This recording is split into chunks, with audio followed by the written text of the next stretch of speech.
मुझे उम्मीद है कि 2024 का चुनाव जो होने जा रहा है, आजमगढ़ के लोग न केवल जिताने जा रहे हैं, बल्कि इस बार यहां की जनता ने जो मन बनाया है कि रिकॉर्ड मतों से समाजवादी पार्टी जीत करके जाएगी।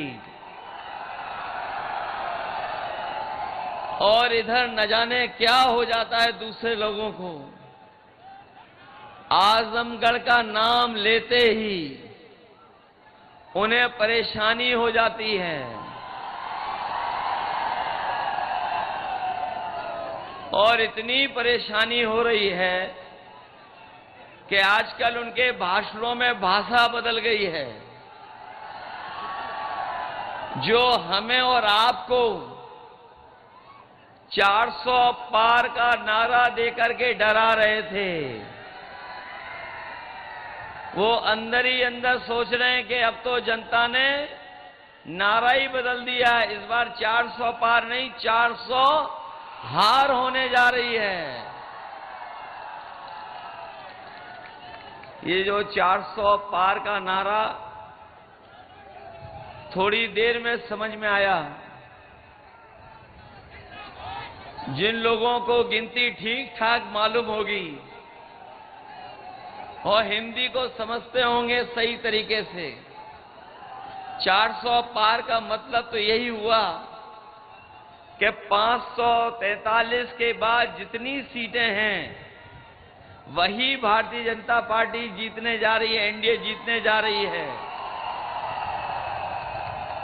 तो अगर 400 पार का 543 में नारे को अगर हम समझें तो ये केवल 143 सीटें बनती हैं। लेकिन जिस तरीके से वोट पड़ा है पहले चरण से जो वोट पड़ना शुरू हुआ है, आने वाले समय में जब 4 जून को परिणाम आएगा तो आप देख लेना, जो 400 पार का नारा दे रहे थे, 140 करोड़ की जनता इनको 140 सीटों के लिए भी तरसा देगी। जो लोग बिल्कुल ऊंचाई पे पहुंच गए थे, उनका काउंटडाउन शुरू हो गया है और नीचे जाते जा रहे हैं। इतना गिरते जा रहे हैं कि वो हो सकता है न जाने कहां पहुंच जाएं। और जो ये 2 चरण आखिरी बचे हैं, ये 6वां और 7वां, अभी तक जो जनता का गुस्सा नजर आया है, ये गुस्सा हर चरण में बढ़ता जा रहा है। और जब 7वें चरण में पहुंचेगा चुनाव, तो जनता का गुस्सा इनके खिलाफ 7वें आसमान पर पहुंच जाएगा।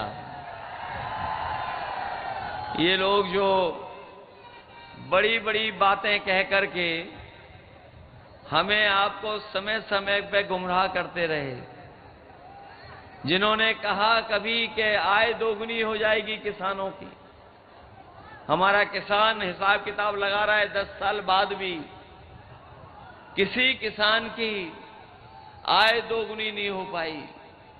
और जब हमारा गरीब और किसान लागत का हिसाब किताब लगाता है तो बताओ लागत बढ़ गई कि नहीं बढ़ गई 10 साल में? न केवल लागत बढ़ी है, बल्कि जिस तरीके से महंगाई बढ़ी है और लगातार महंगाई बढ़ा करके इन्होंने हमारे गरीब किसान, खेती बाड़ी करने वालों का जीवन संकट में डाल दिया। जिन्होंने बहुत बड़े पैमाने पर बड़े बड़े उद्योगपतियों का, कारोबारियों का जो कर्जा माफ किया है, लेकिन हमारे किसानों का कर्ज माफ नहीं हुआ है। इसलिए इस मौके पर हम आपको भरोसा दिलाने आए हैं। आपने इंडिया गठबंधन और समाजवादी पार्टी के बारे में पढ़ लिया होगा, जान लिया होगा, और ये इंडिया गठबंधन ने तय किया है कि जिस तरह बड़े बड़े उद्योगपतियों का, कारोबारियों का कर्ज माफ हुआ है, आने वाले समय में 4 जून के बाद जब सरकार बनेगी तो हमारे गरीब और किसानों का भी कर्ज माफ उसी तरीके से होगा। उन्होंने जब नियम बनाया तो नियम ये बनाया कि जिन लोगों का कर्ज बैंक से है और 5 करोड़ से ऊपर का कर्ज है, उन्हीं का कर्ज माफ होगा। इन्होंने गरीबों के साथ धोखा किया, किसानों के साथ धोखा हुआ, क्योंकि हमारा गरीब और किसान केवल लाखों में कर्ज लेता है। इन्होंने 26 लाख करोड़ अभी तक बड़े बड़े उद्योगपतियों का कर्ज माफ किया पिछले 10 साल में, लेकिन उसके 10% भी अभी किसानों का कर्ज जो माफ नहीं हुआ है।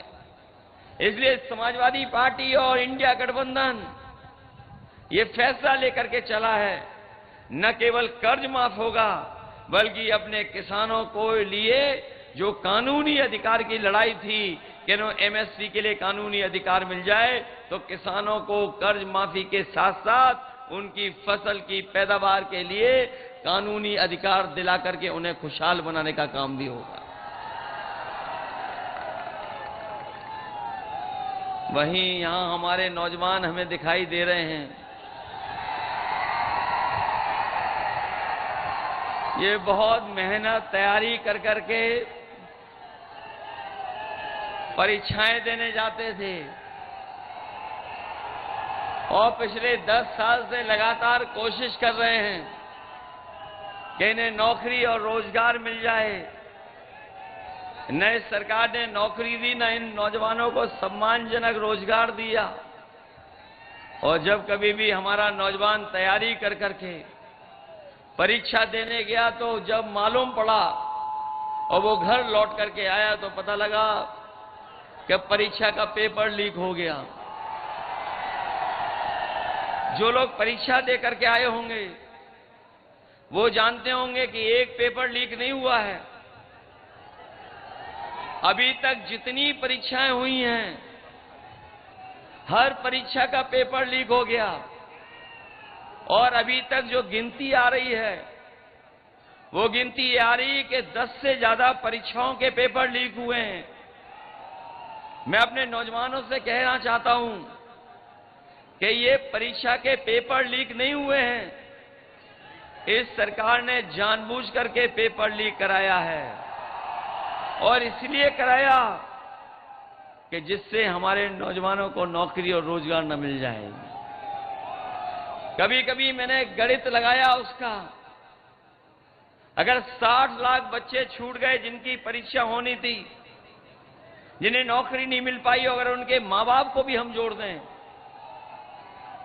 तो कुल मिलाकर के ऐसे लोग जो उत्तर प्रदेश में हैं, अगर एक परिवार के 3 सदस्य प्रभावित हैं उससे, तो अभी तक जो परीक्षाओं के पेपर रद्द हुए ऐसे 60 लाख नौजवान हैं।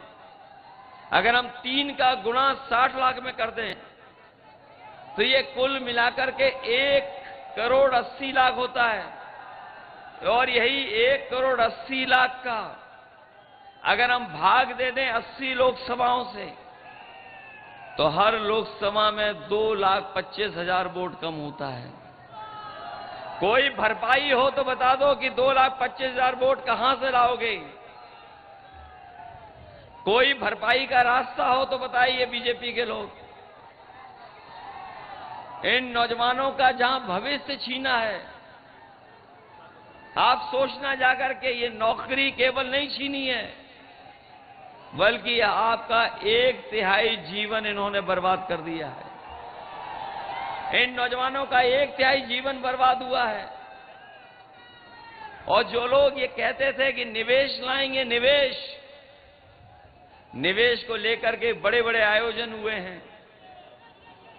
लखनऊ से लेकर के दिल्ली और दिल्ली से लेकर के विदेशों तक बीजेपी के लोगों ने धोखा देने के लिए निवेश के आयोजन किए। पहले निवेश किए, फिर डिफेंस को लेकर के बड़े बड़े आयोजन हुए, फिर जनता को गुमराह करने के लिए G20 के आयोजन हुए, लेकिन कोई भी निवेश जमीन पर नहीं पहुंचा। जो सरकार कहती थी लाखों करोड़ का निवेश आया है, अगर जमीन पर एक भी कारखाना और एक भी उद्योग लगा हो तो बताएं आप। भूल जाइए और उत्तर प्रदेश लेकिन हमारे आजमगढ़ के भाई बहनों बताओ, अगर एक भी कारखाना भारतीय जनता पार्टी की सरकार में यहां लगा हो तो बता दें। कोई कारखाना नहीं, केवल झूठा निवेश का आंकड़ा दिखाना। इसलिए नौजवान साथियों, हम आपको भरोसा दिला के जा रहे हैं कि सरकार की 30 लाख नौकरियां खाली हैं जो अभी तक भरी नहीं गई हैं। इंडिया गठबंधन सरकार में बनते ही 30 लाख नौकरियों को खोलने का काम करेगा और अपने नौजवानों को आरक्षण का पालन कर करके उनके जीवन में बदलाव लाने का काम होगा। न केवल 30 लाख नौकरियां, बल्कि जो अग्निवीर वाली व्यवस्था थी, जिसमें बड़े पैमाने पर नौजवान फौज में भर्ती होते थे, जाके उन्हें वर्दी पहनने को मिलता था, पक्की नौकरी मिलती थी। इस सरकार ने उनकी भी नौकरी आधी अधूरी कर दी, 4 साल की नौकरी कर दी। अगर शहीद होगा तो सम्मान नहीं मिलेगा, जो सुविधाएं होती हैं वो भी नहीं मिलेगा, और 4 साल के बाद घर वापस भेज देंगे। हम समाजवादी लोग अपने नौजवानों को भरोसा दिला के जा रहे हैं कि ये अग्निवीर व्यवस्था कभी भी लागू नहीं होगी। सब सरकार बनेगी तो अग्निवीर व्यवस्था खत्म करा करके जो पहले व्यवस्था थी पक्की नौकरी वाली, वही फौज की पक्की नौकरी दिलाने का काम भी हम लोग नौजवानों को करेंगे।